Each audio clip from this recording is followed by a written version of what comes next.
ابھی آگے بڑھیں، آپ کو بتائیں ٹیکس اور غیر صوبائی محاصل سے 3 کھرب 26 ارب 34 کروڑ آمدن ہوئی۔ صوبائی اداروں نے 3 کھرب 26 ارب 34 کروڑ کی آمدن جمع کرائی۔ محاصل کا 4 کھرب 4 ارب 60 کروڑ کا ہدف مقرر ہے۔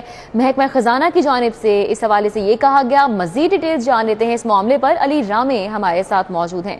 علی رامے، آگاہ کیجیے گا۔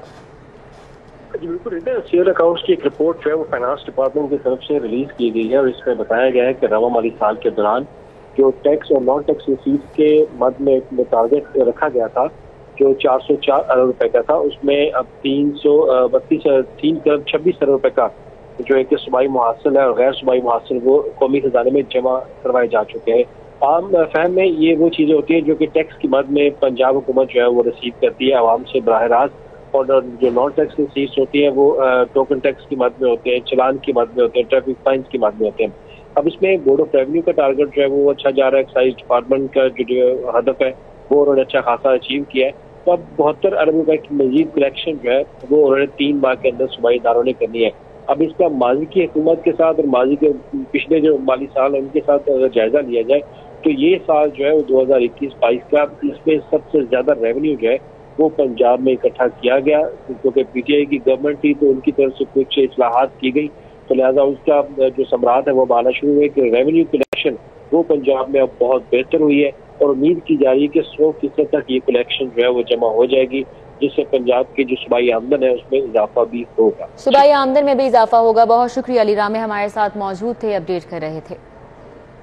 کینال روڈ ایف سی کالج کے قریب بجلی کی تاریں ٹوٹ گئیں۔ ایف سی کالج سے مسلم ٹاؤن ٹریفک جیم ہے اور گاڑیوں کی اس وقت لمبی قطاریں لگی ہیں، جس سے شہریوں کو شدید اذیت کا سامنا کرنا پڑ رہا ہے۔ کینال روڈ ایف سی کالج کے قریب بجلی کی تاریں ٹوٹی ہیں اور اسی کے باعث یہاں پر ٹریفک کا نظام درہم برہم ہو کے رہ گیا ہے۔ ایف سی کالج سے مسلم ٹاؤن ٹریفک جیم ہے اور گاڑیوں کی لمبی قطاریں لگی ہیں۔ اس وقت بمپر ٹو بمپر گاڑیاں کھڑی ہیں۔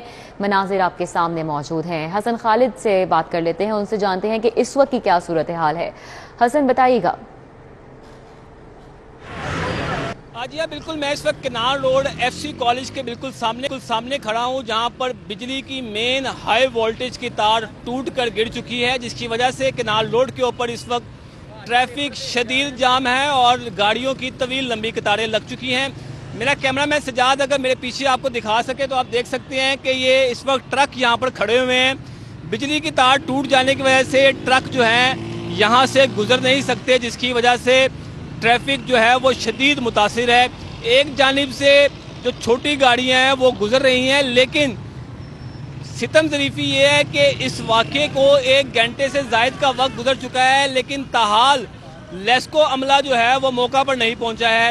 ٹریفک پولیس کی جانب سے جو لیسکو انتظامیہ ہے اس کو بروقت آگاہ کر دیا گیا تھا، لیکن ٹریفک پولیس کی آگاہی کے باوجود لیسکو کا عملہ یہاں پر نہیں پہنچا ہے، جس کی وجہ سے مین شاہراہ کے اوپر ٹریفک کی روانگی شدید متاثر ہے اور ممکنہ طور پر کوئی بھی جانی نقصان بھی ہو سکتا ہے، کیونکہ یہ بجلی کی مین ہائی وولٹیج تار ہے۔ اگر اس تار کو کوئی چھو لیتا ہے تو اس کے بعد اس کی جان بھی جا سکتی ہے، لیکن لیسکو کی نااہلی کی وجہ سے عملہ ابھی تک یہاں نہیں پہنچا ہے، جس کی وجہ سے ٹریفک پولیس کو بھی شدید مشکلات پیش آ رہی ہیں اور خاص کر کے کینال روڈ سے گزرنے والے جو شہری ہیں ان کو سخت پریشانی کا سامنا ہے۔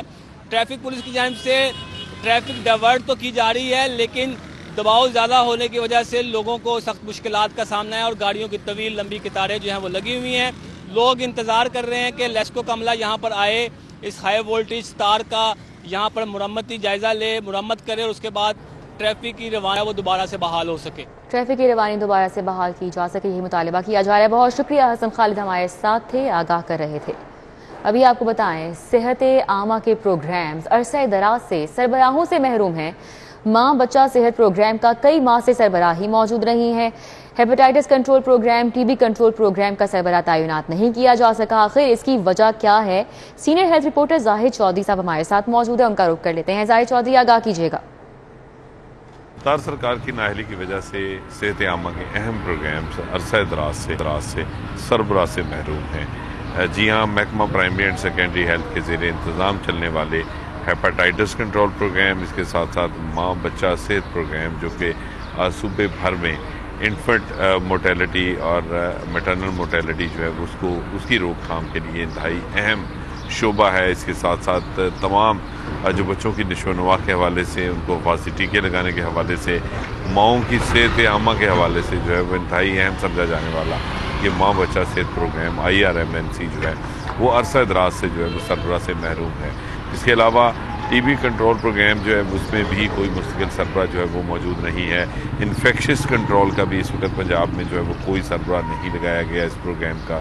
اس کے علاوہ جو ہے وہ جو شوگر، بلڈ پریشر سمیت جو غیر متعدی امراض ہیں ان کی روک تھام کا جو پروگرام ہے اس کا بھی کوئی سربراہ موجود اس وقت نہیں ہے، اور ان تمام پروگرامز میں سربراہ موجود نہ ہونے کی وجہ سے جو ان کی کارکردگی ہے وہ بری طرح سے متاثر ہو رہی ہے، اور خاص طور پہ جو ڈیسیژن میکنگ ہے اب وہ نہیں ہو پا رہی ان صحت عامہ کے پروگرامز کے حوالے سے، اور اس کے ساتھ ساتھ جو ان کی پروکیورمنٹ کا عمل ہے، جو ادویات کی خریداری ہے، جو ایکوپمنٹس کی خریداری ہے وہ ڈیلیڈ ہے، اور اس کے ساتھ ساتھ جو نئے پروجیکٹس ہیں، جو پروگرامز ہیں جو بننے چاہیے وہ بھی جو ہے وہ نہیں بن پا رہے، کیونکہ کوئی بھی مستقل سربراہ ان پروگرامز کا نہیں لگایا گیا۔ متعدد بار محکمہ پرائمری اینڈ سیکنڈری ہیلتھ کی جانب سے، بزدار حکومت کی جانب سے یہ اعلان کیا گیا کہ وہ ان تمام صحت عامہ کے پروگرامز کے مستقل سربراہ تھے ہیں، لیکن ابھی تک جو ہے وہ اس پر عمل کرا۔ ٹھیک ہے، بہت شکریہ ظاہر چودھری، ہمارے ساتھ ہی آگاہ کر رہے تھے۔ نو منتخب وزیر اعلیٰ حمزہ شہباز نے امن و امان کی بہتری کے لیے کمیٹی بنا دی ہے۔ مسلم لیگ نون کے رہنما رانا مشہود احمد خان کمیٹی کے کنوینئر ہوں گے۔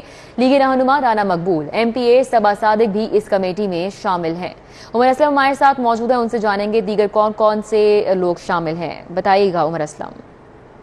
جی، نو منتخب وزیر اعلیٰ پنجاب حمزہ شہباز شریف نے صوبے میں امن و امان کی صورتحال کو بہتر بنانے کے حوالے سے تجاویز طلب کر لی ہیں۔ حمزہ شہباز شریف نے اس سلسلے میں ایک کمیٹی بھی مسلم لیگ نون کے رہنماؤں پر مشتمل تشکیل دی ہے۔ کمیٹی کے کنوینئر مسلم لیگ نون کے رہنما رانا مشہود احمد خان ہیں، جبکہ کمیٹی میں مسلم لیگ نون کی رہنما اور رکن صوبائی اسمبلی صبا صادق انیزہ ادریس، مسلم لیگ نون کے رہنما چودھری افتخار چھچر، چودھری یاسین سوہل بھی اس کمیٹی میں شامل ہیں۔ کمیٹی کو ہدایت کی گئی ہے کہ صوبہ پنجاب میں امن و امان کی صورتحال کو بہتر بنانے کے حوالے سے اپنی تجاویز دیں۔ حمزہ شہباز شریف کا کہنا ہے کہ پنجاب میں امن و امان کی صورتحال جو ہے وہ گزشتہ حکمرانوں کی ناقص پالیسیوں کے باعث انتہائی خراب رہی ہے، تاہم صوبے میں امن و امان کے قیام کو برقرار رکھنے کے لیے ہر ممکن اقدامات کیے جائیں گے۔ کمیٹی کو ہدایت کی گئی ہے کہ ایک ہفتے کے اندر اپنی تجاویز جو ہیں وہ پیش کی جائیں، جبکہ مسلم لیگ نون کے ذرائع کا کہنا ہے کہ جب حمزہ شہباز شریف حلف اٹھا لیں گے تو اس کے بعد 8 کلب پر جو ہے وہ اس کمیٹی کے ممبران کو دفتر بھی دیا جائے گا، جس میں صوبے کی امن و امان کی صورتحال کو کنٹرول کرنے کے حوالے سے۔ شکریہ عمر اسلم۔ نیوز اسٹوڈیو سے فی الوقت اتنا ہی، مزید خبروں اور اپڈیٹس کے لیے آپ دیکھتے رہیے سری 40۔